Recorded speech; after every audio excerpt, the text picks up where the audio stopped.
Hello. All right. How's everybody doing? Happy Friday if you're watching this on Friday. If not, just good to see you whenever you watch this. So this is some updates on the AP World History Modern Exam for 2020.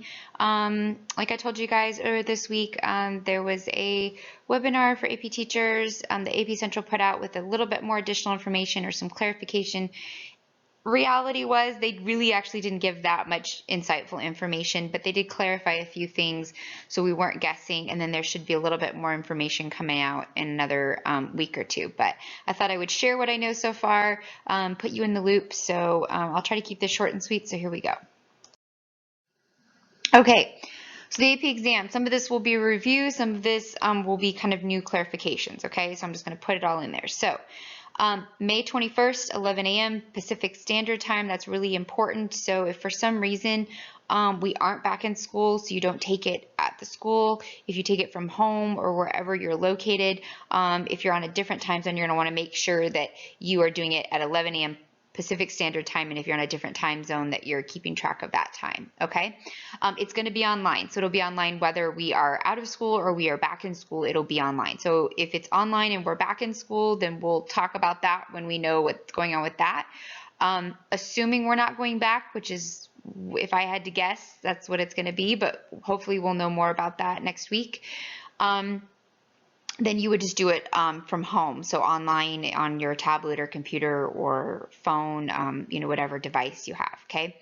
So the question is, how will you access the exam? So they did go over this. So about a week before the exam, they're going to send students a ticket, okay, an online ticket. So you're going to have access to the ticket two different ways. They will send it to your email, so whatever email you have listed with AP Central, that will be the email they'll send the ticket. If for some reason you don't have access to that email or you don't know what email is with AP Central, then you will be able to get access to the ticket by logging into your AP Central account that 1 week before. So it'll be the same ticket. You can access it one of two ways: through email, which then the week before you'll want to look out for that and obviously save that email. That's an important email. Or you can get to it through your AP Central account, and which you should have access to. If you don't, you need to call them and get access to that, get that all figured out, okay?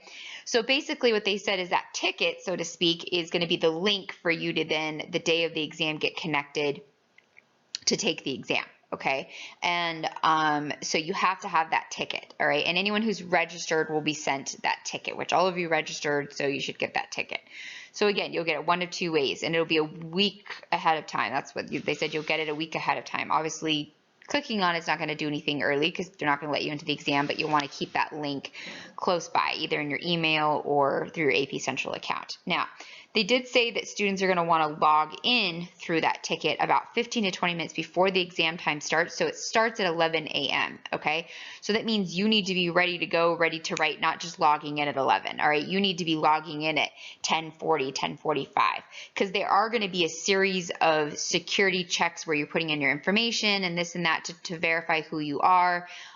So it's not like you just click on it and boom, you're there. There will be several steps of kind of logging in or getting into the main exam. So they said that you'll want to make sure you're online early, and we'll talk more about that, just to make sure your browser's working and that you can get through that ticket and get through their security checks. They did not tell us what those security checks are going to be. They just told us they're going to have several security checks in place to, you know, minimize the likelihood of anyone trying to plagiarize or forge the exam or getting someone else to take the exam for them, you know.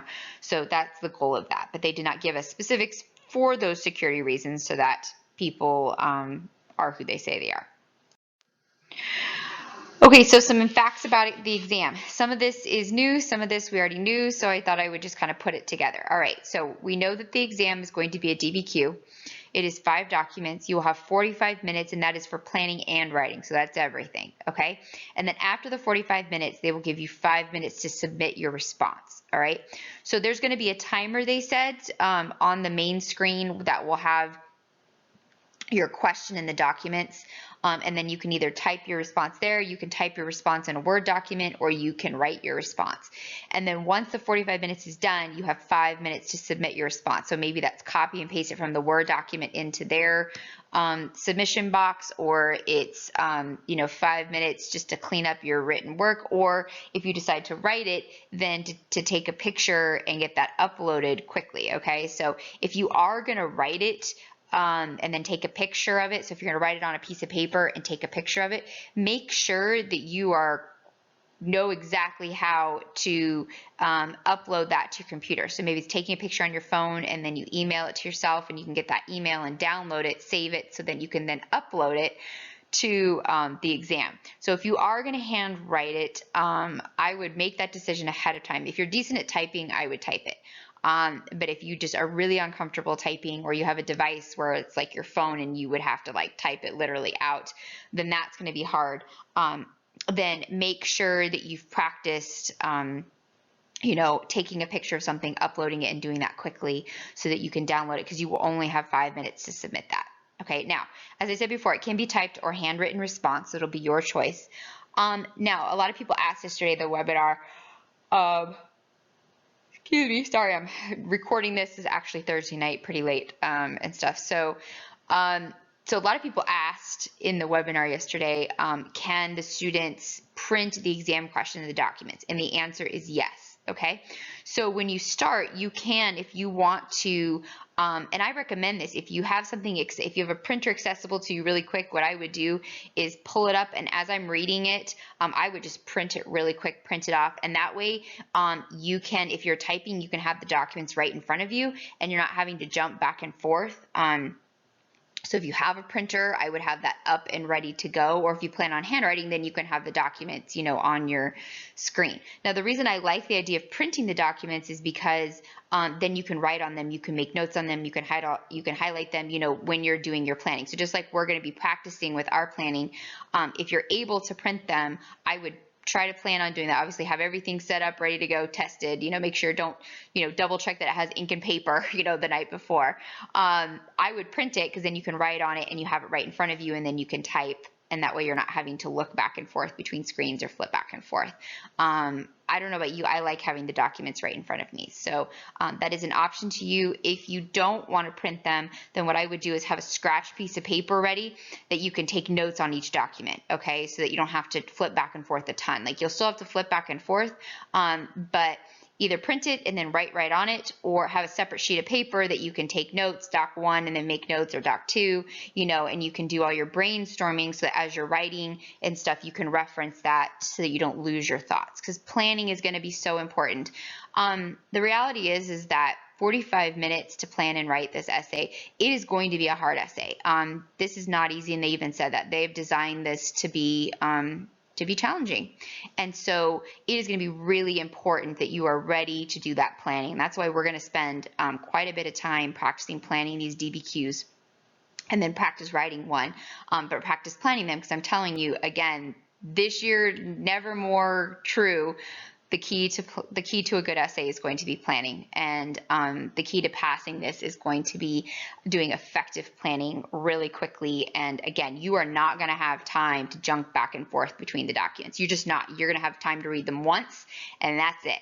And you're going to have to get those notes down and get that analysis down, and highlight your document. So either printing it off or taking notes on it is going to be really important. Now, it is online, so they have basically said it's open book, open note. The only thing you aren't supposed to have is human help. So you're not supposed to have your mom there, or a friend there, or your older brother or sister there, or somebody like that. You are supposed to do this on your own, but it is open book, open note. Now, that sounds great. It's like, heck yeah, I'm going to look all this up.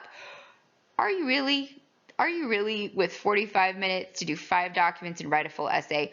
You don't have time. You really don't have time, and that's what they stress, and all of us know that. It sounds great, but when you think about the practicality of it in the time slot you have and what you have to get done, it is completely impractical. So if you want to have your notes around, what I would be doing is taking notes as we're going through these review videos and the content, stuff like that. So if you want to have your packet there, so when you see the topic and the time range that it falls in, that you can jump to it, have at it, maybe to help you with contextualization or an outside source or to remember a specific detail. But other than that, do not plan on looking stuff up or digging through books. You will be wasting your time and it will sabotage you in the end, okay? It's really, the key to success on this document is going to be two things, and they even said it. Knowing your stuff, which 3 points on this new rubrics, I'm going to talk about that on the next slide really quick. 3 points on this new rubrics are basically what you know. So there's a lot, it's not just about document analysis. You need to know something, and if you know something, not only will you analyze the documents better and you'll write better, but you will get those outside points, which we'll talk about, all right?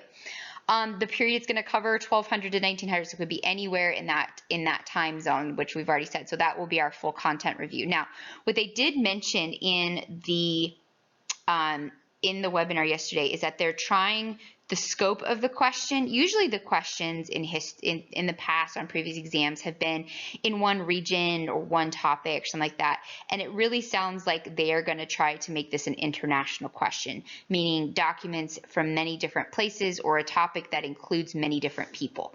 So I would not expect this topic, the question and the documents, to be in one place, like just in China or just in Africa or just in Europe or just in the Americas.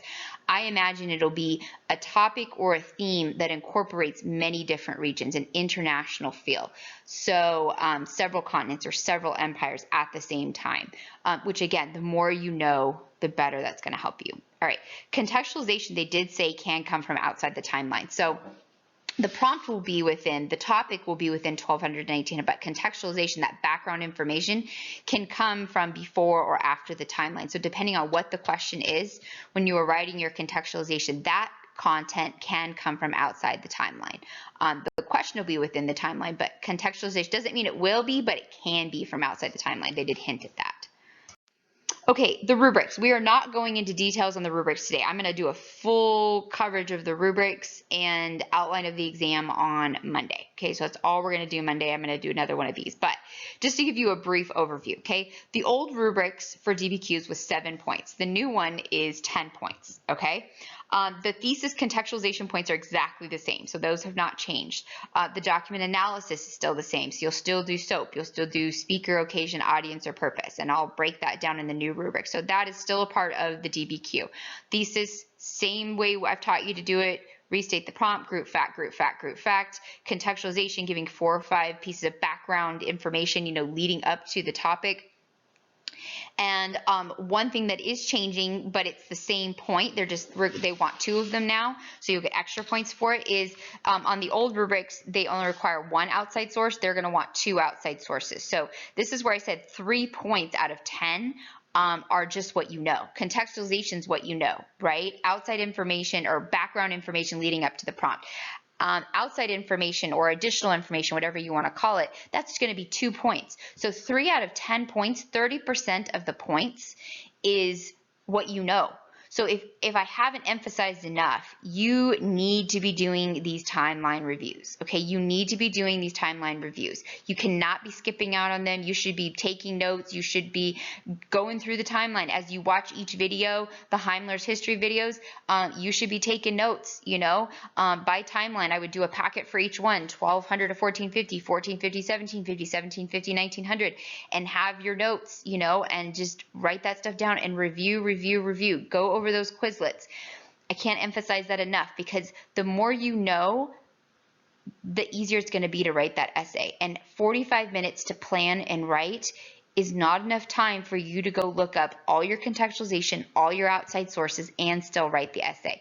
And anybody who thinks that they're going to pass and not write a full essay, you are drinking the Kool-Aid. You know what I mean? You have to write this essay. There is no way around it. There's no short version of this essay. There's no, well, I'll just, I'll make it work. There's no, oh, I'll just try to get a 4.